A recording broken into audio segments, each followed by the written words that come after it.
Good afternoon, everyone. Thank you so much for being here. We're really excited. So to make sure that you're at the right party, welcome to Innovate's Top Schools webinar. Innovate is a power building organization, and we are dedicated to building the capacity of parents and families so that they can organize, advocate, and demand high quality education for all children. My name is Michelle Vilches, and I have the distinct honor of serving as CEO at Innovate. But most importantly, I am a daughter of immigrant farm workers and faith leaders, and I am the proud mother of 4 children. And I live in a community that we organize. So, as you can imagine, this work is very personal for me. At Innovate, we believe that data and research are tools for power, not just for analysis, but for action. And what makes Innovate's work so unique is that we have a dedicated research and policy team that we like to refer to them as the People's Research Team, who use data to build power, to inform strategy, and create lasting systems of accountability and change. As many of us are aware, educational data drives how resources are distributed and how decisions are made. Yet, far too often, it is kept out of the reach, from the very people that it's impacting the most. So we created this report because data should be transparent and accessible to the communities closest to students, empowering them to advocate for the very kind of schools that every child deserves, ones that are designed for their unique brilliance. So let's get started. Please allow me to introduce our Director of Research and Policy, Rashmin Kaur. Thank you so much, Michelle, and thank you all for being here. Again, my name is Rashmin Kaur. I am an immigrant, a daughter of farmers, a first-generation student, and now an expecting mom. I introduce myself in this way because this is what brings me to do the work that I do today as we strive to advocate for high-quality schools for Black and Latino students across California. I'd also love to hear who is in the room with us today. So to start off, can we do a rapid fire introductions? I see everyone already in the room doing this, but please share your name, city, and your role and organization that you're representing today. I'm seeing a ton of schools, so thank you so much for everybody who's joining us and introducing themselves in the chat as well. Before we get started, I just wanted to do a quick housekeeping note that we will be recording today's session and it will be live streamed on and saved on our YouTube channel. We're also going to have a space for questions later in the webinar, but as we go along, please feel free to drop your questions in the chat so that we can keep a track of them. The purpose of today's session is for us to share this year's Top School Report. This is a tool that we have created to highlight schools that are closing opportunity gaps for Black and Latino students. Can I please get a raise of hands? Has anyone heard of the Top Schools Report? Let me see. I'm seeing some hands. All right. Great. And I'm also seeing some people that are new to this report. We first published the Top Schools Report in 2015, 10 years ago. Since then, our methodology has evolved, but our commitment still stays the same, and that is to make research and data accessible and to uplift schools that are bright spots across our state. Today, we're also going to be sharing the methodology and key findings of the report and we're going to spend some time in discussion with one another. But before we begin, I really wanted to thank all the families, educators, and partners who have supported the development of this report. I also want to give a very special shout out to our thought partners who contributed with their expertise, Jenny Perla and Melissa Arianes. Thank you so much for all of your support. In order to analyze schools across California, we use state-level publicly available data. I want to start by acknowledging that the indicators that we use do not fully represent the success of a school or all the nuanced outcomes of students. However, as Michelle said, We believe that statewide data is one of the only ways we can track and compare student outcomes across California. Given that education decision makers use this very same data to allocate resources, it's important to make it accessible. And that way, we can come together and highlight what is working and what needs to be done to support students. So, with that said, we hope that the Top Schools report and this webinar sparks dialogue, action, and accountability. Now, I want to welcome Roberto, who is one of our incredible parent leaders in San Francisco, to share with us his testimony.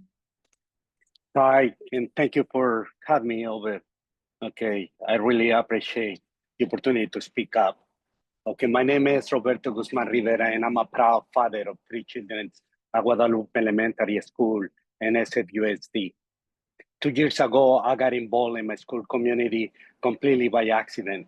Honestly, everything that led me here has felt accidental. But I believe in destiny. Back then, I was just one of those parents who drop off his kids and pick them up, hoping for the best. We live in one of the richest countries in the world, in one of the richest cities in the world, and one of the largest economies in the world. When you come to this country, you trust that enrolling your child in public school will give them the best education possible. Like many parents, I work more than one job, used to pay rent and support my family. One Friday morning, I went to a coffee with the principal, and that moment changed everything. During that meeting, someone mentioned that it seems like my child may be in a special education. I didn't even know what that really means at that time. Later, I went to another meeting, one of many, where parents were talking about how some kids weren't getting their therapy sessions. An organizer asked if we wanted to write a letter to the district. Everyone agrees. The organizer wrote the letter and asked a few parents to sign and send it. It wasn't me, and I was fine with that. Then on Monday, someone approached me and said she couldn't send the letter and asked if I could. I sat down, logged into my email, and sent it. 2 weeks later, when I came to pick up my kids, someone invited me to attend a Board of Education meeting to speak. I said no at first. I was tired. It was 5:30 p.m. and I didn't even know where it was. But my 3 kids, a set of twins and a 10-year-old, outbought me. So we went. Someone from the PTA drove us across the city to Franklin Street. I thought I was just there to listen and show support. But then someone told me, we fill up a speaker card for you. You are going to speak. I was so nervous. I hadn't planned anything. So I spoke from my heart. I'm imagining myself in my son's shoes, how it must feel to not being able to communicate, to not get the therapist you need to succeed, to struggle to read, and not to have the right help. A week later, my son got his speech therapist. But after that, it wasn't just about my son anymore. It was about every child, helping people see the inequality that too many families face. Since then, I have kept speaking up at schools, at district meetings, and with organizations like Innovate School. As a parent and calling an advocate, I have come to understand that the only way to create real generational change is by standing together. Together, we can reach the sky. Together, we can make quality education a reality for all our children, not just some. Because while San Francisco often talks about equity and equality, what we see on the ground is very different.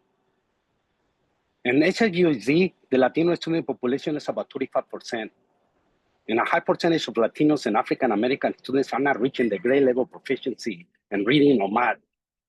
Too many are not graduating from high school, and too many are being pushed out of the system.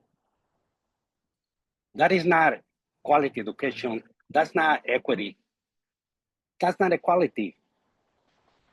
I'm grateful to see that there are organizations showing the reality because data doesn't lie. The data from top schools report matters deeply to our communities. Why? Because only through data can we face the hard truths and work together to encourage equity and move forward. One thing I have told both the school board and my own children is this: when you make mistakes, learn from it. When we understand data, we can see where we have fallen short and how to improve. Without data, we just repeat the same mistakes. I know many of you here today are schools and district leaders. What I hope you walk away with today is this: across California, too many children still are not getting quality education. Some are, but many are not. This school system must be tailor-made for every child, not just some. Our teachers deserve to be appreciated for what they truly are, the educators shaping the future of this country. We must continue advocating for the children who are being left behind. It truly takes a village to raise a child, but the village is not just one school. It's our entire community across neighborhoods and across districts. If we come together, families, educators, and leaders, we can build systems that truly serve our children. When we lift one child, we lift us all. Thank you. Thank you so much for having me here. And that's my testimony and how I became an advocate for justice in San Francisco. And the goal is to bring different groups, different families, different schools together to really, really create a bigger movement, to really fix the system once and for all and make true generational change. Thank you Thank so much, Roberto. That was so powerful. And I just want to thank you for all the work that you do to serve our community. And as Roberto said so beautifully, together we can build a system to serve all children. Top Schools is about shining a light on schools that are closing opportunity gaps for Black and Latino students. And when we highlight these schools, we are not only demonstrating what is possible, but we are also encouraging all schools to improve outcomes for historically underserved students. And this report, this data on school quality and equity, we're trying to make it publicly accessible. So now I would love to talk about how do we come up with this list? The Top Schools report is unique because we don't do a simple ranking from high to low. We look at a range of data that is publicly available on California Department of Education's website. And we do have a very comprehensive 9-page methodology on our website. I could be spending hours walking through our methodology, but I don't want to bore you all with the details today. And for the nerds in the room, please do take a look at our full methodology. It's linked in our chat, but it's also going to be available. It's also already available on our website. But for now, I would love to do a quick overview so you can see how it is that we come up with a list. So on this slide, you're going to see some of our inclusion and exclusion criteria for the Top Schools report. On the left are green boxes where you will see our inclusion criteria. And basically the way we go about it is that we include all traditional public schools, including district and charter schools, but we exclude alternative schools of choice. We make sure that 95% of all students are tested. We ensure that students' academic performance in English language arts and math is at or above the statewide average. We'll also look at like UC CSU eligibility rates and high school graduation rates and so on. And then on the right side, you'll see our exclusion criteria, where we remove schools that have selective admissions, such as student interviews or processes that make schools inaccessible to all students. We'll also exclude schools if they have really high suspension rates for Black and Latino students and so on. Again, this is just a very quick overview for our full methodology. Please take a look at the link in the chat as well as our website. And we also invite you to reach out to us if you have any questions about our methodology. And with that, I would love to invite my colleague Joanna French, our Vice President of Research and Policy Strategies at Innovate. Thank you so much, Rashmeen, and good afternoon, everyone. I'm so happy to see so many of you on the call. My name is Joanna or Joe, and I just appreciate all of you for the work that you do to serve all of California's students. Before I begin, could I get a quick show of hands? How many people here today represent schools or districts that actually made our top schools list? Wonderful. I see folks here. Thank you for the work you're doing and for really paving the way. I'm so happy you're here. All right, let's go ahead and dive into some of our key findings and takeaways. So our findings show both progress and persistent disparities. As of 2023-24, there were 9,158 K-12 public schools in California. Yet few schools are closing the opportunity gap for Latino and Black students. Only 550 unduplicated schools are currently top schools. That represents only 6% of all schools across California. 409 of these are top schools for Latino students, and only 164 are top schools for Black students. Over half of all top schools in California are in Los Angeles County. Yet less than 5% of all top schools are in the Bay Area. Here are the top schools, or the top 10 school districts, with the most top schools. You can see that LAUSD has the majority of top schools, which makes sense given that they're the largest district in our state. Yet I do want to highlight that there are districts with lower student enrollment, smaller districts that had a number of top schools as well. So we have some small but mighty districts here. Some of you are in the room today, and I'm giving a special shout out to you. You can also see the largest school districts in California here by enrollment. Although we celebrate the many schools and districts that are paving the way in supporting Black and Latino students, we still have a long way to go. Here are the top 10 school districts in California, and you can see the number of top schools each district has. Despite their size, some of these districts only have a few schools that made the list, and some don't have any. We share this not to attack or place blame on any schools or districts, but instead to highlight something that Roberto shared in his testimony, which is there is a persistent need. At Innovate, we believe that every school in California can and should be a school where Black and Latino students thrive.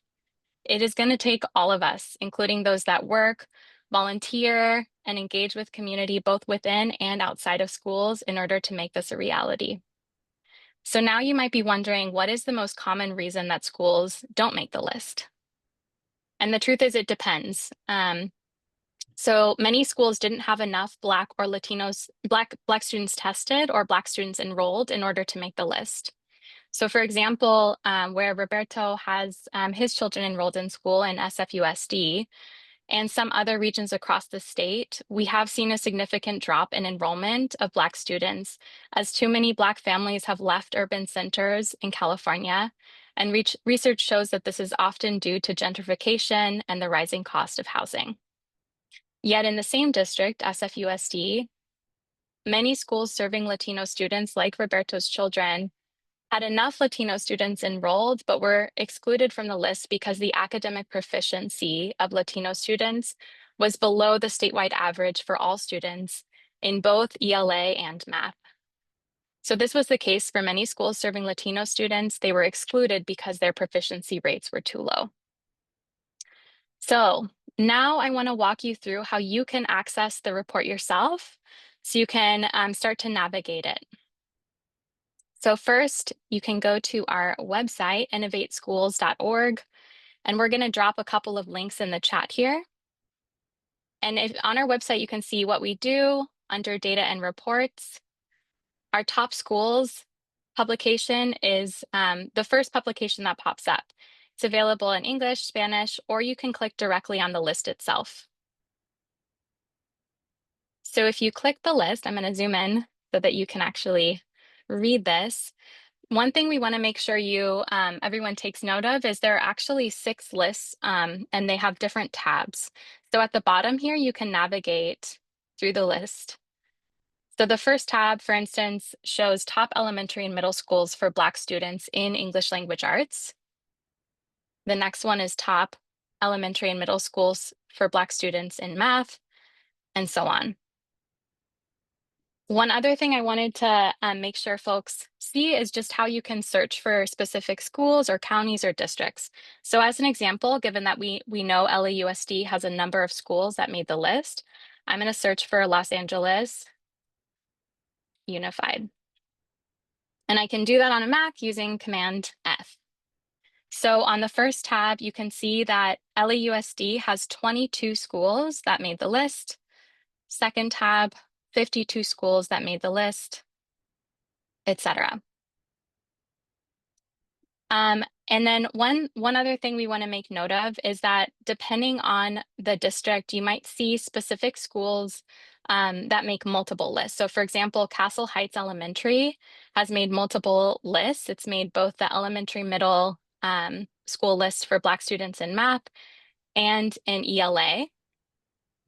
You can see it listed again at the top here. And so that's actually a great sign. If you see a school that's made multiple lists, that means that they are doing an excellent job of serving Latino and Black students, not just one student subgroup. Okay. So this list, unfortunately, I just want to note that the equity gaps are still significant. Even among schools that made the list, far too many students are still struggling to be at or above grade level in math and ELA. So you can actually look at in each list as well. You can see some other indicators for the criteria that Rashmeen mentioned. So column F shows % of Black students proficient in ELA. And then you can kind of see where different schools are at. But the most important thing to note is that in our methodology, we set the proficiency bar at the statewide average for all students within the specific grade span. However, we believe that proficiency level is far too low. For example, across our state, only 45% of students were on grade level in ELA, and only 41% were on grade level in math in 2023-24. That means less than half of all elementary school students were on grade level. That's way too low. And those numbers were even worse for Latino and Black students who've been historically underserved for far too long. We believe this report and these findings demonstrate both the hope that it is possible for schools to effectively meet the needs of Black and Latino students, but it also shows the pain that too many students aren't attending top schools and too many schools are struggling to meet their needs.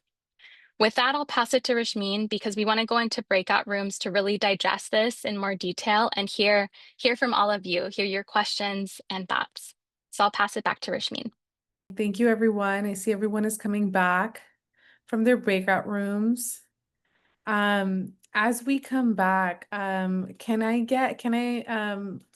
call on Michael from my room to get us started? What came up in our discussion? Would you be willing to share, please? Absolutely. So Michael Burks, Director of School Partnerships with the Chamberlain Education Foundation.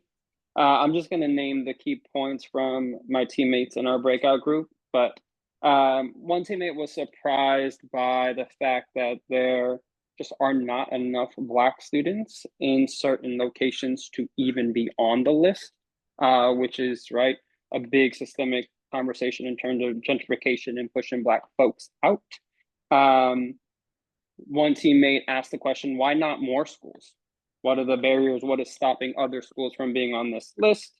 One teammate shared they believe the next step is celebrating the schools that made this list. And then how can we get other schools and other folks into these schools to learn from them so that there can be more schools on the list? One teammate was surprised by looking at the list, knowing some schools, believing that there are some schools that should be on this list from their personal experience and not seeing those schools on the list. So wondering why. There was a surprise of there's just a small percentage of top schools across the state in general. Like it is just not enough of our schools serving Black and brown folks on this list. So there needs to be more. One teammate was curious about or wants to learn more about what is the small list of things that just need to happen for parents, for educators, for school leaders, for district leaders, no matter where you are, it just works. And then where's the space for differentiation for different communities, because different communities are different, and that is powerful, and we need to honor that. And last but definitely not least, one team might ask, what can community members do to ensure all students in their communities have access to top schools? Thank you, Michael. And from the next group, will someone be able to share?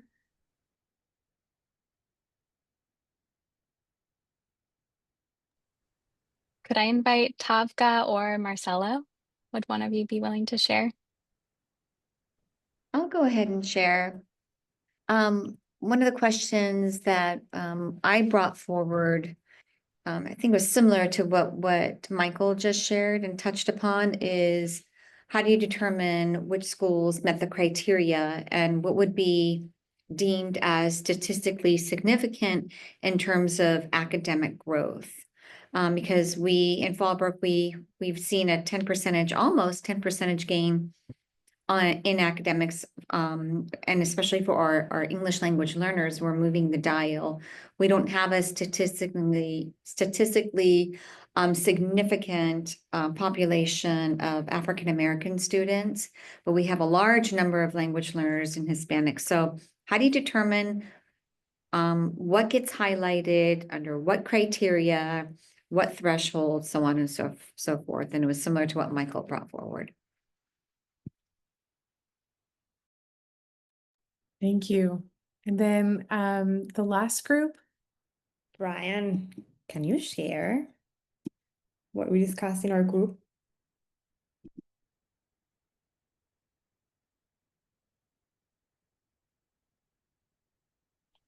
Okay, our group, I got bounced around about 5 different groups before I settled in on the last group. And we had one big question that started off the discussion, and that was, are you surprised by the findings of the innovation report? And those of us who responded were not surprised at the findings there. We had a person, Sandra Verduzco, who was clear that students needed to have more opportunities to write, and she was among the group of us who were not surprised, and is looking to benefit from or take advantage of their signs of growth in her district and in her school. We had another person, Yvette Coca, who is her school's teachers work in groups together. In particular, they share their data with each other as a way of providing support for each other. And also the school also has a fairly structured environment there, and so that they feel that is also supportive of their accomplishments and the fact that they are listed as one of the top schools. It was unlike like too many times on this. I'll just put a personal note in that the breakout rooms, they don't have enough time to have people feel more comfortable about speaking up. And so the reason I'm the reporter is that I waited for, it felt like a long time, and I finally stuck my hand up and got picked right away. But this is I'm really glad I got the invitation to this meeting today. So thank you. Thanks so much, Brian. Any other reflections? Maybe, Rashmeen, could I jump in with one Of one course. thought? Yeah. So I think just really appreciate all of those all of you who shared. And I think for the question about just statistical significance, I think it's such a good one. I'm coming back to it. It was in my group. But I think one of the things I just wanted to name here is part of how we designed this report was actually by doing focus groups with our parent leaders around the methodology. As we were redesigning the methodology last year, we had a group of volunteer parent leaders, and we really talked through like what are the things that you care about when you're thinking about where to send your child. And some of the things that came up for them are the things that we focused on in our criteria, although there were many other things. So I know Rashmeen spoke to this as well, like there are limits to this data and limits to our research, and part of that stems from the lack of publicly available data. But I will just say, like, kind of prepping for our call to action, which I'm going to pass it to Stephanie. I hope that this is kind of the start or like the continuation of so much more that we can do to make data accessible and be thinking about what does make a top school, right? What is a high quality school, to really dream about that collectively. So just thank you again for all of your responses. And with that, I'll pass it to you, Stephanie. Thank you, Joe, and thank you, Rashmeen, and thank you everyone for the discussion and for being here today. The Top Schools Report is just one part of a much larger movement, a movement that we're leading at Innovate, where we believe that families deserve clear, accessible data to make informed decisions and to demand more from the systems meant to serve their children. Our vision is to build a future where every family can access data that reflects the experiences and outcomes of their children, that every school system is held accountable for equity, not just for performance, and that every year we release updated community-centered reports that highlight bright spots and persistent opportunity gaps. Because again, Top Schools is just one part of a bigger movement. The Top Schools Report lifts up schools making real progress, especially for Black and Latino students, but the work doesn't stop here. What we really want from today's webinar is that this information can lead to action. But you might be wondering, how can you take action? Here's how. You can share this report with your school community, with your school board or local media. You can even share it with your friends, with your family, with your neighbors. You can also connect and partner with us to expand this work into new districts and regions.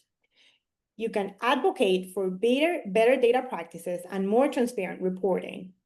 You can also set up a one-on-one with our team if you're interested in exploring opportunities in your area, or if you have even additional questions. We will be dropping a link in the chat to a Google form where you can set up a one-on-one with us. And finally, if you're inspired by the work that we're doing, we invite you to make a donation to Innovate today. You can donate using the link in the chat or by scanning the QR code on the screen. And as we close, I also want to share that we are frequently doing different events to share the work that we do. So we're also going to be sharing the link to our website where we post of our upcoming events. We would love to see you all there because again, the work doesn't stop here. Now I'll pass it back to Rashmeen to close us out.